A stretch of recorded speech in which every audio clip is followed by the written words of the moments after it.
নিয়োজিত রাখিব। দেশের প্রতি অনুগত থাকিব।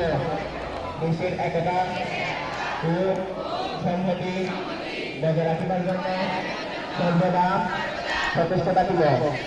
অন্যায় ও দুর্নীতি করিব না এবং অন্যায় ও দুর্নীতিকে প্রশ্রয় দেব না। হে মহান সৃষ্টিকর্তা, আমাকে শক্তি দিন, আমি যেন বাংলাদেশের সেবা করতে পারি, বাংলাদেশকে একটি শক্তিশালী, আদর্শ ও বৈষম্যহীন রাষ্ট্র হিসেবে গড়িয়া তুলতে পারি। আমিন।